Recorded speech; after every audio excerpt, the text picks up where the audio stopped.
All right, Shabbos, say good morning, good morning. Let us begin a beautiful, beautiful daf ahead of us today. Begin by thanking all of our sponsors. Thank our Time and Torah sponsors for the month of Nisan. Paul and Kathy Pollack for dedicating all the Shimon Drushos this month in memory of Paul's parents, Shmuel ben Zechariah and Sarah Bas Avram, and to thank Shane and Avram Kelman for dedicating all the Shurim this month in memory of Avram's mother, Sarah Braina Bas Yoshua Heschel. To thank our Day of Learning sponsor, Yehuda Buchwalter and family, in memory of Asher Buchwalter, Zichron Livracha, and in commemoration of the 78th anniversary of his liberation from Buchenwald. Incredible. To thank our Daf Yomi sponsors for today, Greg and Rachel Levitan, in commemoration of the 5th yard site of Rachel's mother, Sylvia Schreiber. We hope that in the merit of our Talmud Torah, all of the Neshama Slav and Aliyah and the families in Nechama. With that, let us begin. Today's Daf is Chaf Aleph 21. We are picking up Emiras Hashem on 20b. Chaf Amud Beis. So let's just pick up again at the two dots, the second two dots up. V'hem omrim hotzi'uha. We actually started this already yesterday. So this is 2, 4, 6, 8, 10, 12, 14, 16, 18, 20, 22 lines up from the bottom. V'hem omrim hotzi'uha. So remember again, this is talking about once the waters begin to check her, the Mishnah explains that the effects are really instantaneous. So they would say, quickly go ahead and take her out before she dies in the Beis HaMikdash. To which the Gemara says, my time, what's the reason they have to take her out immediately? To Dilma Mesa, because perhaps she's going to die. And obviously having a corpse in the Beis HaMikdash in the courtyard is not a good thing. To which the Gemara says, is that to say that you can't have a corpse in Machna Leviyah? Remember again, we ended off with this yesterday, that like the desert, so the Beis HaMikdash is structured in the same way. When we travel in the desert, there was Machane Shechina, which was the Aron. There was Machane Leviyah, which was the Levium surrounding the Aron. And then, of course, there was Machane Yisrael, which were the rest of the Shvatim. So too in the Beis HaMikdash, the Beis HaMikdash courtyard proper, which is the other side of Shar Nikanor, that's the Machane Shechina. The outside of Shar Nikanor, which we'll call again the general courtyard, that's called Machane Leviyah. And the rest of Harabais and Yerushalayim is called Machane Yisrael. So the Gemara says, I don't understand. You're allowed to have a dead body in Machane Leviyah. After all, the Gemara says, not only Ketami Meis come into Machane Leviyah, but even Meis Atzmo Shene'emar Vayikach Moshes Atzmos Yosef Imo Mechitzaso. So ultimately, the pasuk says that Moshe Rabbeinu took the remains of Yosef with him. And I will say, remember again, we had this beautiful Gemara about Moshe Rabbeinu taking the remains of Yosef. We saw this during Chalamayid. And again, the Gemara says, Imo, what does Imo mean? Imo means B'mechitzaso, that where Moshe Rabbeinu traveled, ultimately the remains of Yosef traveled along with him.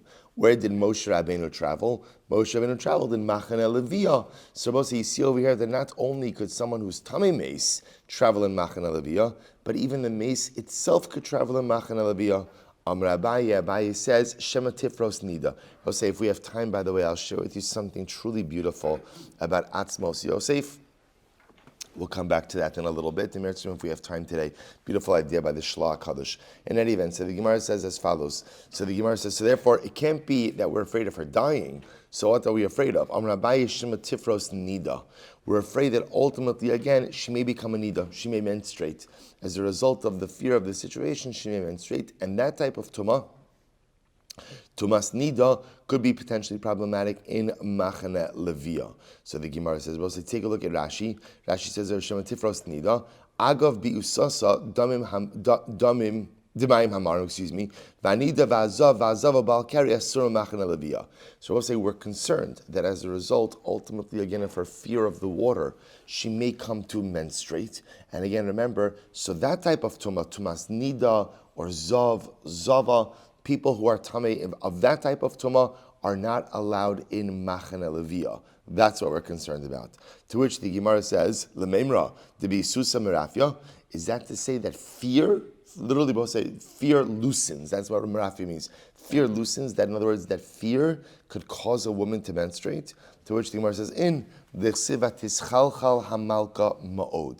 So this is actually a reference to Megillas Esther, that here the Gemara Maseches Megillah darshins that Esther was fearful of having to approach Achashverosh. Remember again, this is where she goes without permission. She was so fearful that ultimately, again, the fear caused her to menstruate. So Amarav Shepir Sanida, I Vahanan Tanan, Charada Misalakes Damim.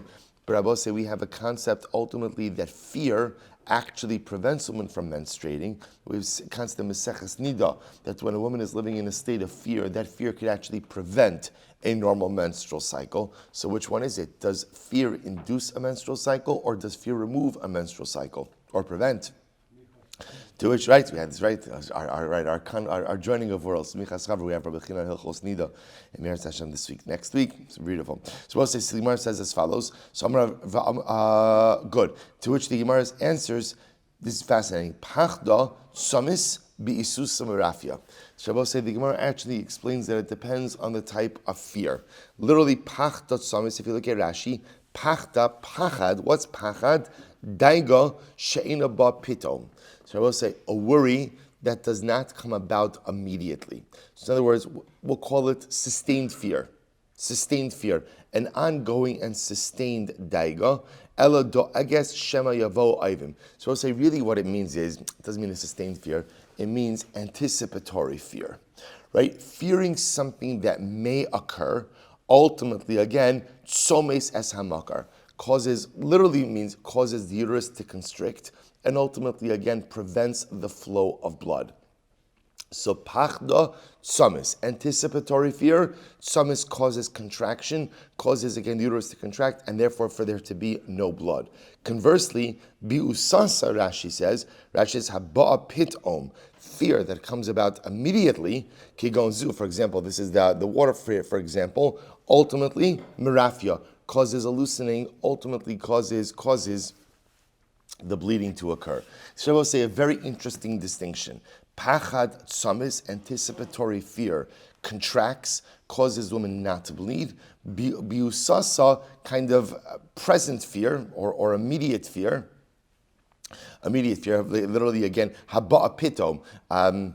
Right, anticipatory fear versus, we'll call it sudden fear, all right, or present fear, present or unexpected fear. It's not really unexpected because it's happened, right? So present fear ultimately causes her to bleed. So therefore, again, interestingly enough, it appears over here that in the case of Sotah, we're concerned more about bi'usasa, which is like this immediate sudden fear, could cause her to become an ida, and therefore, again, they say quickly take her out of the Beis HaMikdash compound. I was very struck by this lashon over here, these two different types of fear, and perhaps again there's a profound life lesson in this as well. And maybe it's like this: pachad samis. What does it mean, pachad samis? It's not just a din in nida; it's a din in life. I was saying there are people who live life with constant anticipatory fear, right? In other words, always getting nervous about what may occur. What's going to happen? What's going to happen? Right? This could go wrong. And I will say, what's the effect of living life with anticipatory fear? Samis. You contract. You're frozen. You're paralyzed. Because if at any given moment you contemplate all the things which can go wrong in life, there's a limitless number of things that could just go off the rails. So if you live life with pachad, samis. You contract, you're frozen, you're paralyzed, and you can't do anything. Masha'en kain bi'isusa marafia. Rabbi say, what's bi'isusa? So bi'isusa, Rashi says over here, haba pitom. So bi'isusa perhaps means an approach to life where you just roll with it, right? Whatever it is, right? Whatever is going to happen, pitom, whatever is going to happen immediately, okay, I'll deal with it as it comes along, right? I'll deal with it as it unfolds. And if you live a life ultimately, again, of bi'isusa, what happens? Merafia. What does merafia mean? Merafia means it's loose. Merafia means you find a way to navigate, you find a way to pivot, you find a way to move forward. Bi'isusa, live life with constant anticipatory fear about what may go wrong. Samis, contraction, paralysis, can't do anything. Bisusa, a willingness to just engage and encounter the challenges of life as they unfold. Merafia, you're loose, you're able to pivot, you're able to meet the challenges. Incredible, incredible idea from Chazal. Let's go weiter. Yesh l'schus haisa tola. So let's remember again, if she had a schus, the schus ultimately again could go ahead and stave off the effects of the waters. So the Gemara says, money must nisin. Who's Namar say our Mishnah spoke about the idea that the waters, that the schus could be tola for a year, 2 years, 3 years. So the Gemara says, whose opinion is this? Money must nisin. Lo Abba Yossi ben Chanan, v'lo Rabbi Elazar ben Yitzchak ish Kfar Daram, v'lo Rabbi Shmuel. It's none of these opinions. This anyo im yesh lo schus tola shlosh chadashim kedei akaras obedivre Abba Yossi ben Chanan. So Rabbi Yossi ben Chanan says if she has a schus, the schus could go ahead and delay the effects of the water for 3 months. What's 3 months? What's 3 months? The amount of time it takes for a pregnancy to become visible. So Rabbi Elazar ben Yitzchak ish Kfar Daram omer tes chadashim, not 3 months, but 9 months. Shene'emar v'niksa v'nizra zera ulahalon hu omer zera ya'avdena yisupar zera roi l'saper. Fine. Rabbi Shmuel says shnei masar chodesh, 12 months. So this last piece is absolutely incredible. Where does he get 12 months from? Rabbi say this is based on a story in Daniel. So the backdrop to this is the Navi Daniel says to Nebuchadnezzar, there is a divine decree that you are going to be punished. Nebuchadnezzar's punishment, by the way, is that ultimately, again, he suffers some type of breakdown that leads him to think that he's an animal, and he ends up living with the animals. Daniel says to Nebuchadnezzar, you could effectively stave off this decree if you engage in chesed. It's incredible, right? If you take care of the poor, the Jewish poor, you could stave off the decree. That's the pasuk Gemara is quoting over here. D'chsiv lahen malka malki yishapar alecha v'chitecha b'tzedaka parok v'visicha b'michan inyan, top of chaf aleph, hein tehevi arka l'shal vaseich. So again, Daniel says to Nebuchadnezzar, if you go ahead and you engage in chesed, you could prolong, that's what it means, arka shal vaseich. You could prolong a sense of tranquility for yourself. And how long does it work for Nebuchadnezzar to stave off the effects of this decree? He staved off the effects of this divine decree, ultimately for what? For 12 months. For 12 months. Well, if you take a quick look at Rashi, first Rashi and Chafalef Amidalef, Rashi says, Hein tehevi arkala shalvaseich, va'az tehei orach zman l'shlomeich, shlo yavo alecha paranos. Right? So Nebuchadnezzar, there was a way to stave off the divine decree. V'chein az Nebuchadnezzar, listen to this. Hayimekabes b'chol yom aniyei Yisrael, shehevi begola. Every single day Nebuchadnezzar would gather the Jewish poor. Now remember again, why are they poor? Why are they poor? They're poor because he destroyed the Beis HaMikdash and he exiled them. Yet what? V'hayutzrichin mizonos u'misparnes v'yaf Daniel k'shiyasiu eitzazu l'kach niskavein shiras Yisrael bagola mechazron ala psachim. This is incredible. So Daniel says to Nebuchadnezzar, if you take care of the Jewish poor, you could stave off the divine decree for some amount of time. And Nebuchadnezzar, to his credit, ultimately went ahead and did so. So again, there's so much to talk about in each of these Gemaras, but just to point out the power of chesed, the absolute power of chesed, that even if there is a divine decree that is hovering over an individual, at the end of the day, chesed has the ability, when you live a life that is not about yourself, and a person lives a life that is focused on others, the ability to become a Baal chesed, literally, if it could work for Nebuchadnezzar to stave off a terrible divine decree, then imagine what chesed could do for each of us in our respective lives as well. Absolutely incredible. How long did it stave off the decree for? To which the Gemara says, Uksiv liksas yarchin trei asar. 12 months. 12 months. Right? 12 months it went ahead and it staved off the decree. We'll say, by the way, it also tells you that what's the power of chesed? So we'll say a lot of times in life we get ourselves into bad situations because of bad decisions we've made. Right? Sometimes I find myself in a bad spot because of life circumstances. Sometimes I find myself in a bad spot because of poor decisions I have made. The power of chesed is not only the ability to stave off a divine decree, but the power of chesed is the ability to help you back out of bad decisions that you yourself have made. It's an incredible, incredible idea. So how long did it stave off the divine decree for Nebuchadnezzar? 12 months.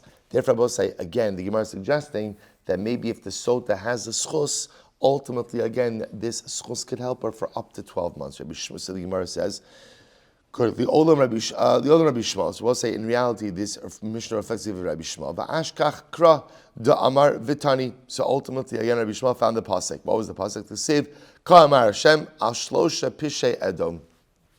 Hakadosh Baruch Hu says, ultimately, again, for the three sins of Edom, ultimately, again, I'll give them a little bit of time. So we'll say the Gemara, so Rabbi Shmuel darshans three sins. Maybe again a reference to 3 years, and that's where the Mishnah gets our idea of up to 3 years that a schus could be tolala. So as I say, I don't understand why does Rabbi Shmuel go ahead and discount the power of this particular pasuk? Again, it seems to be a good raya. Perhaps again I will say, since ultimately again he's bringing a pasuk from Edom, maybe when it comes to the Ovdei Kochavim, maybe at the end of the day when it comes to idolaters, so perhaps again HaKadosh Baruch Hu doesn't hold them to the same level of accountability. Take a look at Rashi. Dilma mifkad dina alayhu ein memarim min Hashemayim lifkod avonosam aleihem. So I will say, by the umos holam, by the nations of the world, Hashem does not exact retribution from them as quickly as he does for Klal Yisrael. Aval mi'isa memarim lifra ba'olam hazeh umudaktikin acharehem. We will say a very profound Gemara. By the nations of the world, Hashem does not punish as quickly. So therefore, again, maybe that pasuk that he's quoting, which is by Edom, is not such a good pasuk. Again, Kamashal, that's why, again, it's not an explicit drasha, but ultimately, again, it's a remez. It's a remez. We'll say, but this last piece is so profound as well, that Kadosh Baruch Hu runs to exact punishment from Klal Yisrael. Right? That when we do something wrong, ultimately punishment is exacted. Why? That's for our benefit. It's for our benefit, because so much better to go ahead and have judgment measured out against us in this world, so that whatever iniquity and whatever culpability there is, let it be done with. So that Meretz Hashem, it paves the way, ultimately, again, nationally and individually, for a beautiful Olam Haba. Incredible. The Gemara goes right to Vihish schus Tola Gimel Shanim. So we'll say, so remember, again, there could be a schus that ultimately suspends judgment for up to 3 years. To which the Gemara says, schus demai. So we'll say, so what type of schus? Right? So we've spoken about the idea of perhaps where we find a scriptural allusion to this idea, but Lamaisa, practically, what type of schus could stave off the effects of the water? Ilema schus to Torah. So what do you want to say? Maybe it's the schus of the fact that she's learned Torah. Well, that's hard to understand because ha'enu mitzvah va'osehi. Let's say a woman is not obligated in Talmud Torah. Right? So it would be interesting to say that a particular schus that she's not obligated in would be the very thing that would stave off the effects of the water. Ela schus de mitzvah. Rather, it must be that it's schus of a mitzvah. In other words, it doesn't have to be a particular mitzvah. Rather, what the Mishnah is saying is, if she has amassed some amount of positive spiritual activity, that activity, we'll call it mitzvah, has the ability to stave off the effects of the water. To which the Gemara will say is incredible Gemara. Schos de mitzvah mimagna kulihai. It will say, is a mitzvah that powerful to save one, in this context, to save a woman from Sotah, from the effects of the Sotah waters? And in general, does a mitzvah afford that level of protection? Vatanya, Rabbi says, incredible. We learned, Ezudar Shar Menachem Bar Yossi. Rabbi Menachem Bar Yossi dashed in the following thing. Ki ner mitzvah v'torah ar. Rabbi say, this is incredible. Ner mitzvah, literally again, so the pasuk compares a mitzvah to a ner. A ner is a candle. V'torah ar. Torah is like light. Now I will say, when we speak about light, ar usually refers to something which comes from a consistent light source, like the sun, like the moon. So therefore you have Torah, so mitzvah is compared ultimately again to a ner. Torah is compared to, I will say, what's the distinction? Listen to this. Tala hakasav es ha-mitzvah bener ves ha-Torah ba'ar. So the pasuk goes in and compares a mitzvah to a ner, to a candle, and compares Torah to light. Es ha-mitzvah bener lo malacha, to teach us that what? Why does it compare mitzvah to a ner? Man ner eina magina ela lefisha. Just like a candle only provides light for a limited amount of time. Af mitzvah eina magina ela lefisha. So to a mitzvah only protects for a limited amount of time.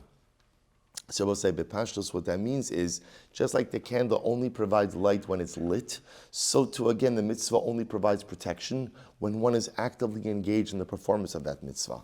Ves haTorah ba'ar, be it the Torah is compared to ar, lomar lecha, ma'ar magin li'olam, or meir li'olam is changed to, right? Just like ar emits an eternal light, right? The sun, the moon are constant luminaries. Af Torah megina li'olam. So Shabbos, the power of Torah is that Torah protects forever. I was saying incredible, absolutely incredible. Torah protects forever. So let's analyze this. What is incredible? Va'omer bishalechacha tancha osach. Shabbos say pasuk in Mishlei. Right, so I'll say if you recognize that pasuk, right, we recite this at the end of every siyum. Bishalechacha tancha osach b'shach b'cha tishmar alecha v'akitzosa hitisichecha. So we'll say, what does this mean? Literally, when you walk, it will guide you. When you walk, it will guide you. Now, we'll say, we reference this in a siyum because we understand that this pasuk is actually a reference to Torah. Now, watch this, Rabbi. Listen how beautiful this is. When you walk, it will guide you. Now, we'll say, it's not clear what the it is. Right? So when you walk, it will guide you. What does that refer to? Zeh olam hazeh. In other words, that the walking refers to this world. Tishmor alecha, it will watch over you. Zumisa, this refers to death. We'll say end of the first wide line. Vakitzosa hitisichecha. Literally again, when you awaken, it will be your conversation. What does that refer to? La'asad lavo, right? Tchias hamesim, yemos hamashiach. So we'll say, what is this talking about? We'll say, get ready for this mashal. Absolutely magnificent. Second wide line, Chaf Aleph Amud Aleph 21a. Mashali Adam Shaya Mahalich Bi'ishon Laila. To what could this be compared? This could be compared to a man who's walking in the middle of the night. Right? Bi'ishon Laila va'afela. So we'll say, it's not just the middle of the night, but what? Pitch black.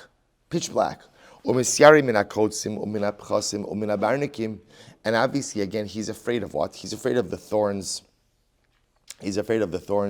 Ultimately, again, he's afraid of the pits, right? And he's afraid of all types of thistles. He's afraid of the things that could hurt him. Not only that, he's afraid of wild animals and he's afraid of robbers. And to compound all of this, see, he's afraid of, right, the natural obstacles. He's afraid of robbers. He's afraid of wild animals. And to compound this, both say to compound this, what? He doesn't know where he's going. So not only is it pitch black, so he can't see what's out there, he doesn't know which direction he's going in. So we'll say, so what happens? Nizdamna lo avuk. We'll say, and obviously you understand the metaphor, right? You understand the metaphor. The metaphor, of course, being for the journey of life. That often we're in this world, we're in this olam hazeh, and I will say, I'm often walking in darkness. I'm walking in total darkness. And because I'm walking in darkness, again, there are physical dangers of which I am unaware. And ultimately, again, there are spiritual dangers of which I'm unaware. And the most difficult part of the journey in this world is I don't know if I'm going in the right direction of life. I don't know if I'm headed down the right path or not. So what happens? Rabbi say, Nizdamna lo avuka shal ar. Suddenly again, someone gives me a torch. So I'll say, what does the avuka shal ar do? Nitzal min hakotsim umin hapchasim umin habarnikim. So what that does is, it saves me. I can see a little bit like the ground in front of me. So it saves me from the thorn bushes, and it saves me from the pits. Right? It saves me from all that stuff. And I will say, what's the torch? Look at Rashi. Nizdam lo avuka shal ar kach zaka l'kayim mitzvah nitzal mimiktzas paranos. So I will say, the torch is a mitzvah. So a person engages in a mitzvah. What does a mitzvah do? A mitzvah gives you light. And what a mitzvah does is a mitzvah affords some level of protection. So suddenly, I'm not falling into pits. Suddenly, I'm not tripping over thorn bushes. So mitzvah gives me some amount of light. So I will say, and again, the light is, I can see the area immediately around me so that I'm not falling into pits, I'm not falling into thorn bushes. But what's the problem? But I still have to worry about wild animals and robbers. And also, and and I don't know which direction I'm going in. And I will say we're going to see over here the different pieces. So right, the thorn bushes and the pits that represents, I will say, that represents certain physical dangers. So a mitzvah has the ability to protect me from certain physical dangers. That's the light. But even if I'm safe from spiritual dangers, I will say, what am I safe from? The spiritual dangers, right? That's represented by the robbers and the wild animals. That's the Yetzer Hara. Those are the very forces which literally seek to spiritually derail me. So what happens? So even though I have the torch of the mitzvah, that helps to save me from some physical dangers, but I still have to worry about the spiritual dangers of life. So I'll say, and furthermore, I don't know where I'm going. Kevan Shalom Uda Shachar, then the sun rises. I will say sunrise over here. Sunrise, it represents ultimately again Torah.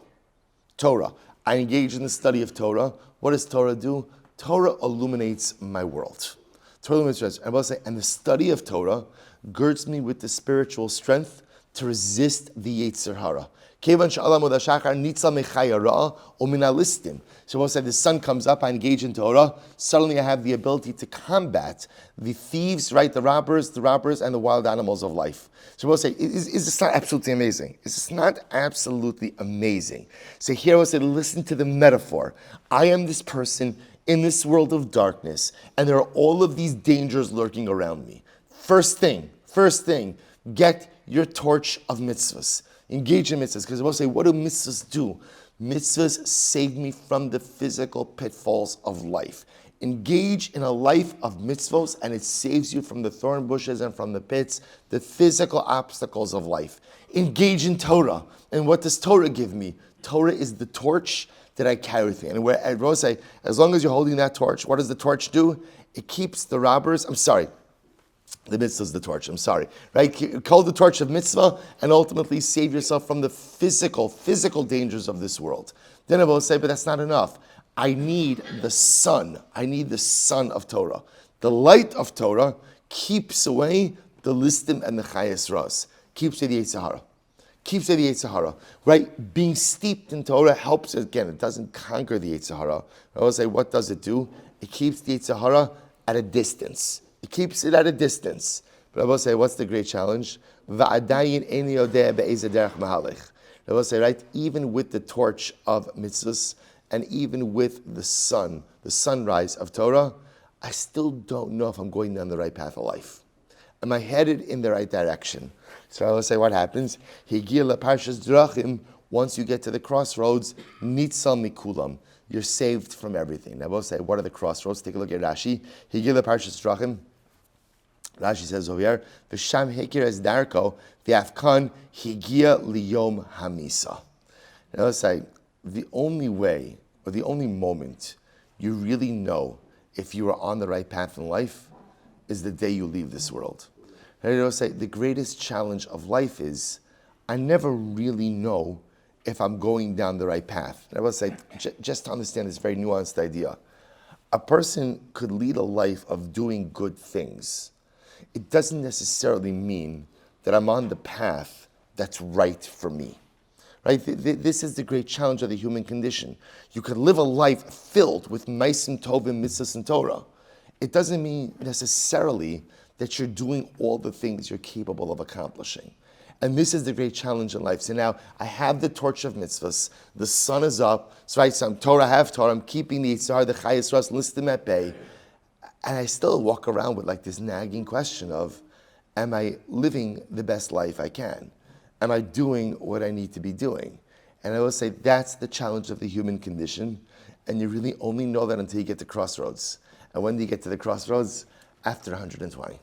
After 120, HaKadosh Baruch Hu was standing at the crossroads to tell me, shkoyach, or great job, but. Great job, but. Right? Great job, but there could have been more. There should have been more. There could have been a different kivun, a different direction. It's overwhelming. Davar achar, avera mechabe mitzvah ve'in avera mechabe Torah. Both say the possibility is, an avera has the ability to extinguish a mitzvah, but an avera doesn't have the ability. I just want to tell you something. That Gemara that we just read, I think this is probably one of the most powerful Gemaras in all of Shas. This is a life Gemara. In other words, if you had a choice to learn one Gemara and that's it, Chas v'Shalom, that's all the Gemara you have in life, that's it. Sotah, Chafala from Mouth, because both say that's it. Get your torch of mitzvahs, get your sunrise of Torah, and recognize that you got to find your right direction, but you never really know until you get to the crossroads. To get to the crossroads, say that's life. That's life. Incredible. So the Gemara says that an Avera has the ability to extinguish a mitzvah, but an Avera can't extinguish Torah. Shneimar, Mayim Rabim lo yuchlu l'kabos esa'ava. I will say even the great waters can't extinguish love. The love in this context, of course, is a reference to Torah. So we will say, because the truth is, what does a Jew love in life more than Torah? Incredible. Rabbi Yosef, mitzvah be'ina da'asik ba, migma. So further discussion, Rabbi Yosef says, a mitzvah, when you're actively engaged in it, Migna umatzla. Rabbi say this lashon is very interesting. Migna umatzla. Rabbi say migna means it saves you from yisurin, from suffering, from negative physical events. Matzla means it saves you from the Yetzer Hara, right? From the evil inclinations, proclivities, wants, and desires of life. So Rabbi Yosef says like this: when you're performing a mitzvah, migna, it protects you from suffering. Umatzla, it saves you from the Yetzer Hara. Okay, so the Gemara says, Be'ina delo asik bei, but when you're not doing a mitzvah, in other words, what happens after the performance of the mitzvah? So I'm no longer doing it, but I have the schos. Agune migna, atzule matzla. It saves you from suffering, but not from the Yetzer Hara. Isn't that incredible? Right, so a mitzvah could save you from suffering even after the performance, but it only saves you from the Yetzer Hara when you're actively performing it. Once it's done, it no longer saves you from the Yetzer Hara. I will say, we don't need a Gemara to tell us that. I know that, right? That's life. That's life, right? I know when I'm actively performing a mitzvah, I'm pretty safe from the Yetzer Hara. Once it's done, I might have the schus, might protect me from other things, but not from the Yetzer Hara. Torah, bein be'idna da'asik bei, bein de'idna lo asik bei, migna umatzla. But Rabbi Yosef posits Torah, the power of Torah, is that whether you're learning it or you're not learning it, it has the ability both to protect you from suffering and as well as from the Yetzer Hara. Maskif la Ravas, Rabba says, Almi ata, doeg v'achi tofel, milo aski v'torah, amaylo egina layu. So if that's the case, doeg v'achi tofel. Right? I will say again, who are enemies of David HaMelech. They learned Torah. So ultimately, again, why did that not prevent them from making mistakes? To which the Gemara says, Lo,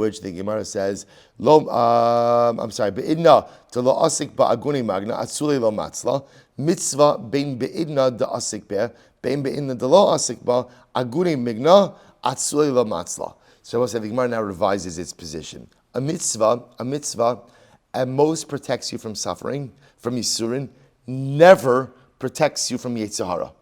Incredible. Never protects you from Yetzer Hara. Rav Silber says, Avina, I'm sorry, did I skip here? Yeah, I think I skipped, right?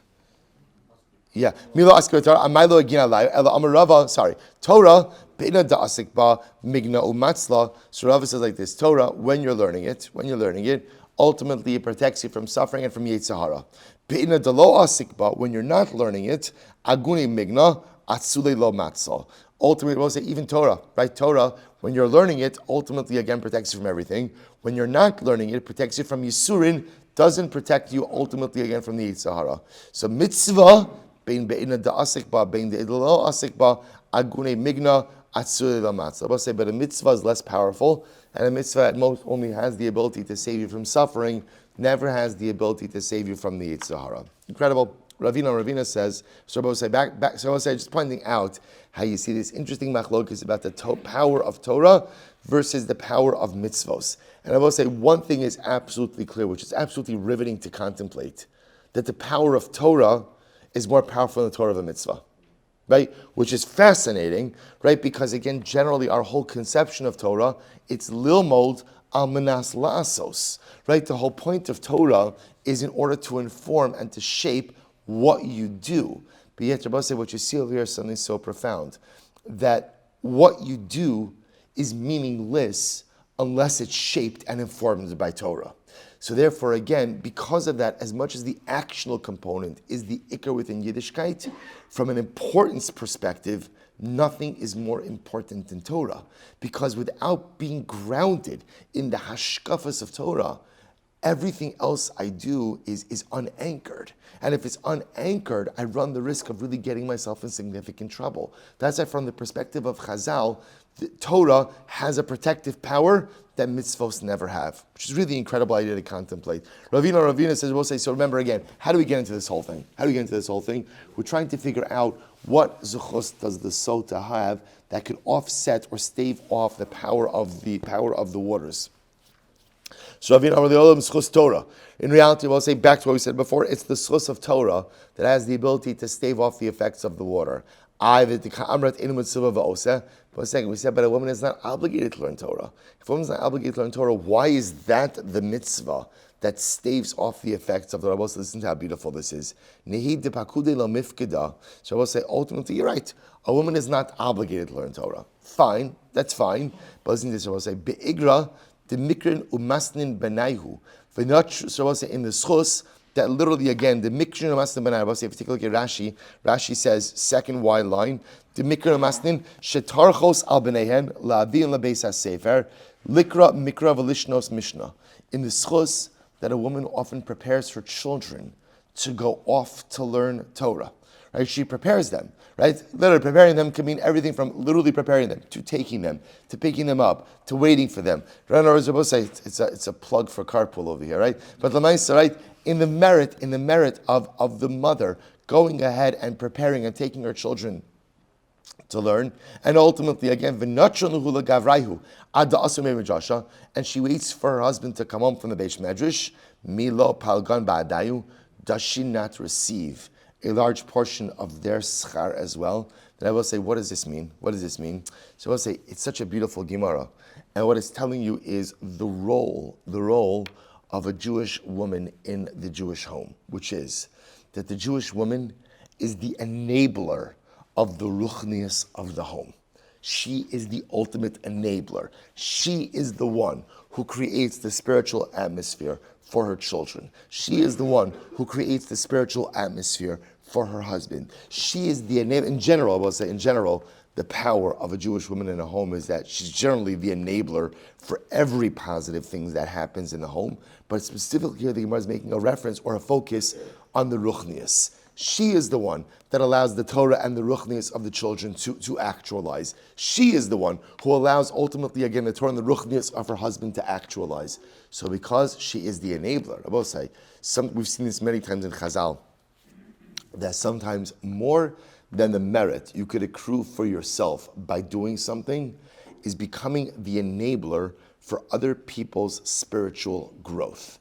When you become the catalyst for others around you, that compounds your own personalistic zechuyos. So the Gemara says something amazing.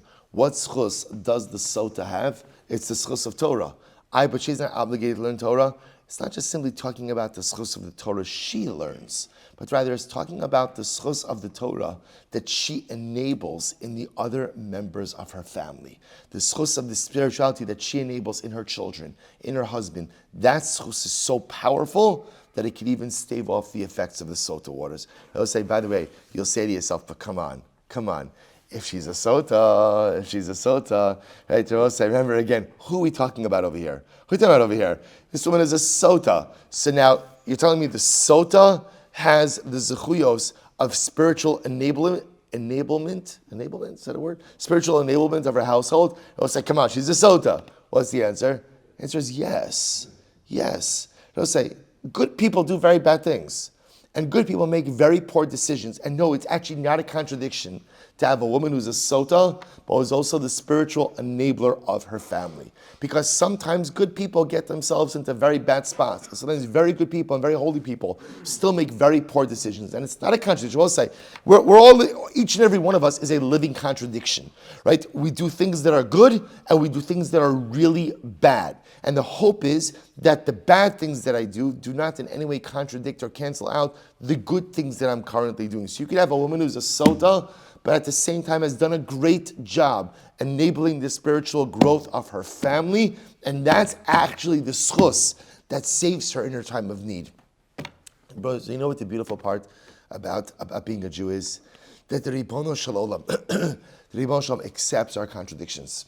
He literally accepts our contradictions and he understands our contradictions. And the great part is he's willing to give us the time and the space to work through those contradictions. The only thing he wants us to do is try to work through them. That's all. That's the only expectation.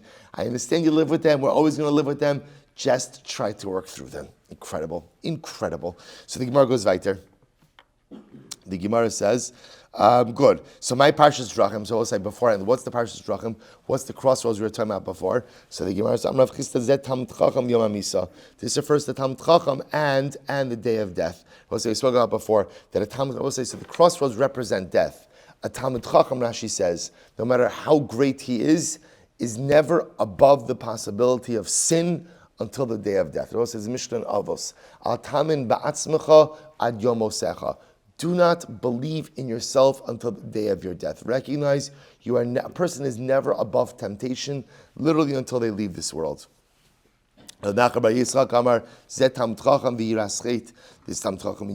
will say that ultimately a Talmud Chacham, even after he has mitzvahs and even after he has Torah, is never fully secure in his spiritual identity until he has yiras chet, until he develops this midah of a fear of sin. Marzutra Amar Zetam, to talk about over here. Zetam Chacham, Tisalka Lishmaita Liba de Hilchasa. It's Tam Chacham ultimately again who's finally privileged to have his rulings accepted halacha lemaisa. Davar Acher, Avera Mechabe Mitzvah, Vein Avera Mechabe Torah. Both saying Avera could extinguish a mitzvah, but an Avera can never extinguish Torah. Incredible. Rabbi Yosef, Darsha Menachem Bar Yossi Lahai Ki Sinai. Rabbi Yosef said, Rabbi Menachem Bar Yossi darshaned this pasuk like Sinai, really like it was expounded on Har Sinai. And had Doeg and Achitophel, right, two arch enemies of David HaMelech, darshaned the pasuk this way, they would have never pursued David and made his life miserable.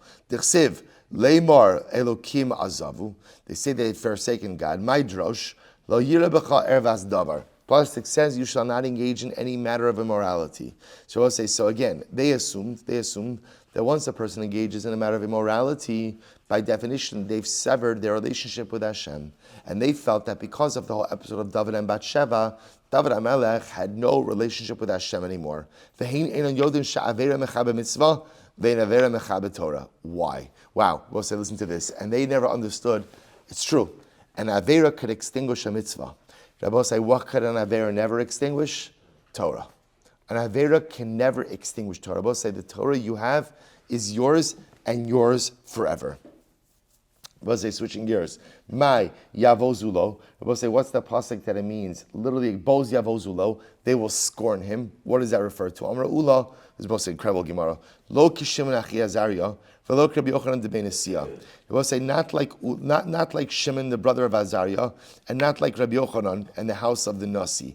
Rabbi will say these represented synergistic partnerships, Yisachar Zvulun partnerships of people who are learning and other people who are successful in business, supporting those who are learning, and they were mutually beneficial. Rabbi will say, sometimes I will say, when people support learning, right? So the supporter things like, I'm doing such a tova.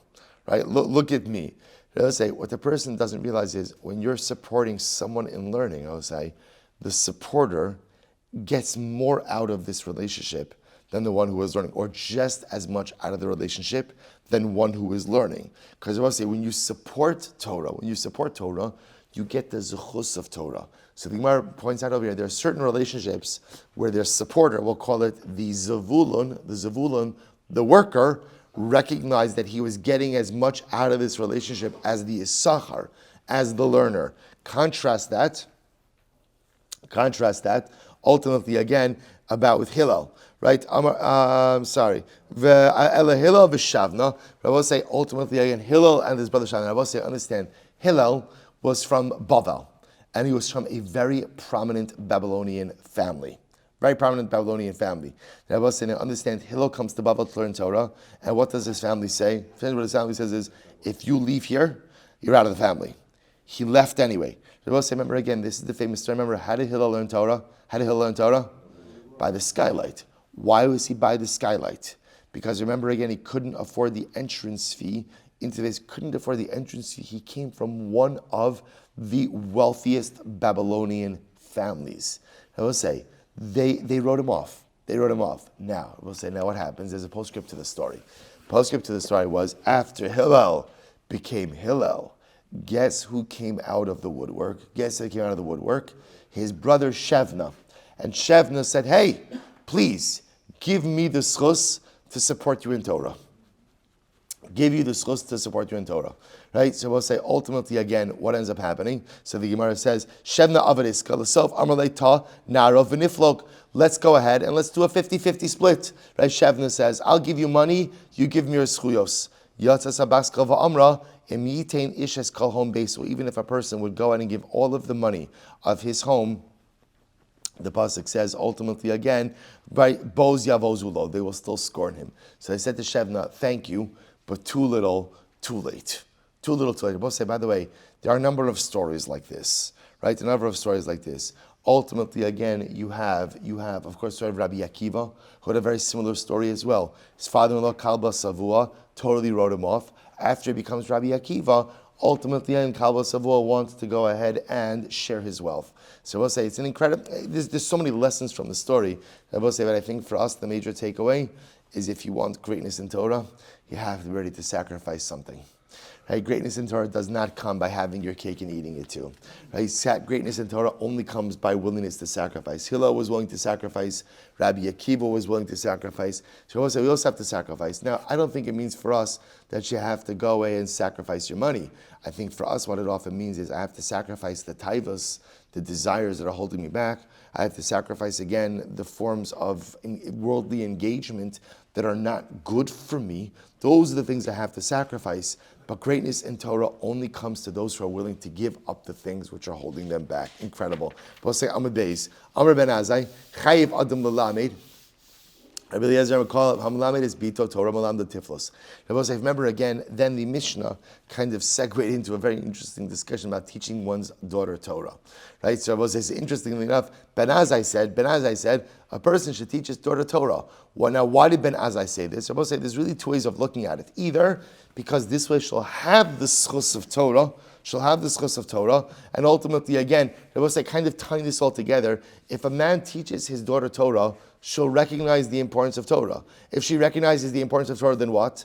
Then she'll become the spiritual enabler of her family. Right? We'll say, if a woman doesn't know the importance of Torah, how could she be expected to become the spiritual enabler of her family? Right? I only know the importance of something if I'm taught it, if I'm exposed to it. If I don't know it, so Ben Azai says, teach your daughter Torah. Teach your daughter Torah. This way, again, first of all, she becomes conversant and she becomes knowledgeable, which is important even if she does not have an obligation. Second of all, she comes to appreciate it. And if she appreciates it, then Emirat Hashem, one day when she has a home of her own, she will want to instill this in her children, in her husband. She will become the enabler of other people's spiritual growth, which is greater than your own spiritual growth is becoming the enabler of other people's. Very quickly, the Netziv says it's an emek about Avram Avinu. Avram Avinu was promised that he will have descendants, kikoch ve'hayam. Like the stars of the sky, like the sensing. Did it ever happen for Avram Avinu? Did it ever happen?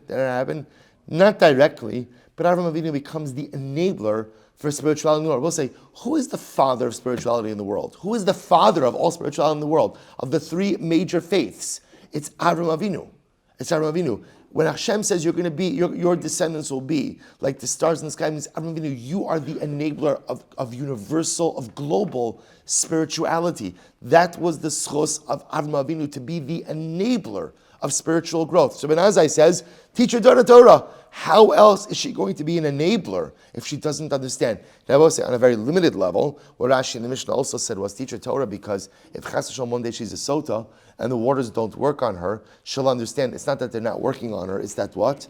Their effect have been delayed because Chos Tolala. So we'll say, conversely, Rabbi Eliezer says no. Whoever teaches his daughter Torah, it's like he teaches her immorality. What does that mean? Tiflus Sagadaitra Elaima Ki'ilu Lamda Tiflus. It's as if he has taught her immorality. We'll say, look at Rashi, Ki'ilu Shemitocha Hi Mevina Armumis Va'usa Devareh Batzneya. This is very interesting. There is a byproduct of learning Torah which is fascinating, which is what? It teaches you a little bit of cunning skills. I will say, what does this mean? So I will say, you know what the best part of it? We've all had this in our own lives. I will say an interesting skill set is developed through learning. What's the interesting skill set? You could rationalize almost anything. Right? I will say it is. We're going to put this in the advertising material for Daf Yomi in the future. Right? Come to the Daf, and you could actually rationalize. You could touch up pretty much anything you actually want to do in life. First of all, you'll almost find a shita for anything, right? You can find an opinion to support pretty much anything. And Lamaisa, with a good lumdish cup, right? With a good head for learning, you can rationalize a whole bunch of stuff. So there is, so it's interesting. It's like anything in life. Anything positive comes with a potential spiritual downside. That's the way it works. That's but wherever there's Yaakov, there's Esau, right? Wherever there's Chara, there's Tumah. That's always like that. So there is a certain danger that comes about with learning. So I will say, so interestingly enough, Rabbi Lezer is concerned about that danger. He says that perhaps a girl, perhaps a woman, a girl possesses a certain level of just, innocence is the wrong word, but almost like a straightforwardness. I don't know what the right word is. I'll call it straightforwardness. And Torah kind of injects you with a little bit of this ability to rationalize. And that's dangerous. I'll say, isn't that an incredible idea? Sometimes there is something to be said, ultimately again, for just being a straightforward person who does not get wrapped up in all of the intellectual analysis of various things. I will say, no, don't just sometimes crave for that. I will say, the best thing sometimes that I love learning is, especially like when you want to get your head straight, is when you open up like the most esoteric piece of Chassidus. I say, you open it up, you read it, and you plug away at it for like 15, 20 minutes, half hour, and then you look at it and you realize, I have no idea what it's talking about, but it's the best feeling in the world. Why? Because I will say sometimes the greatest spiritual moments are not the ones you use your intellect, but it's the ones in which you use your heart. So the Torah is beautiful. But Torah gives you all the tools of intellectual analysis. And the truth is, to be very honest, those aren't always my greatest saviors in life. Right? Those aren't always the greatest things. Sometimes being a Pashat Yid, being a simple Jew, is the best thing. So therefore you see this tension. Amar Rabbi Avo, so Rabbi Avo says, my time to Belazar Dechsiv, Ani Chachma. So he quotes over here the pasuk, Ani Chachma Shachanti Arma. So I'll say literally it says, Ani Sharai, Kevan Shenichnas Chachma Ba'adam, once wisdom enters into a person, ultimately Nichneses Imo Armumius. Ultimately there's a certain cunning nature that has entered the person as well. So I'll say this is important to understand, right? Lamais is something really incredibly profound. That as incredible as Torah is, as beautiful as Torah is, understand it complicates us. Utilization of the intellectual faculties is beautiful and is a gift. But it's important to understand sometimes it really does create difficulties in life. Rabbanan, hi ani chachma, my abdi. What did the Rabbanan ultimately do with this ani chachma? Mi baile the Rabbi Chanina, aim divrei Torah miskaimin, ela b'mi shema'amid atzmo arum alein. So Rabbi say the Rabbanan who say no, it's good to learn Torah, it's good to teach your daughters Torah. What do they do with this pasuk? They say arum doesn't mean cunning. And the Rabbi say, what does arum actually mean? Like it says, arum means unclothed. He'll say if a person wants excellence in Torah, they have to make themselves arum. He'll say, what does it mean? Rashi says, Shepirish mikala sakim v'nasa ani v'chasr. Sometimes you have to divest yourself of everything else when you're learning. He'll say on a global level, what this can mean is, that Allah say you want excellence in Torah. He'll say excellence in Torah comes from singular dedication to learning. And I will say, you could look at this on a global level and say, yes, if somebody wants to become excellent in Torah, they have to focus on that and that alone. I will say, I think for our purposes, what it also means is like this. We speak about this often. I will say, if you want to maximize your learning experience, eliminate distractions. And I will say, this is true if you're learning for 5 minutes, if you're learning for 25 minutes, you're learning for 45 minutes, you're learning for 3 hours, whatever amount of learning you're doing, be present, be arum, Be unclothed from every single other distraction. If you make yourself, obviously we know this, whenever you do something and you're distracted, you get about 65% of the experience. It doesn't matter if it's your learning, if it's your meeting, if it's your family time, whatever it is. If you are distracted, you're getting maybe 65% of the entire experience. So the Rabbanon will say, Vani chachma shachanti arema. If you want chachma, you want Torah, when you are with it, right, when you are engaged, be arum. Go ahead and remove everything else from yourself. I'm Rabbi Yochanan. So we'll say, all right, you know what, we'll stop over here for today. We're stopping in the middle. So we'll say, so again, I also want to, we're right on schedule, but I just want to mention, we're going to come back a little bit tomorrow to some of this concept of Talmud Torah by women as well, because this is a very big discussion, especially a contemporary discussion. We'll try to, tomorrow's a shorter daf, Meretz Hashem. We'll start again at 5:50, Meretz Hashem, so we'll get a couple of more minutes, and we'll catch up. I'll say, what a schus, shkoyach. All right, Chav Razum, have a great day, everyone.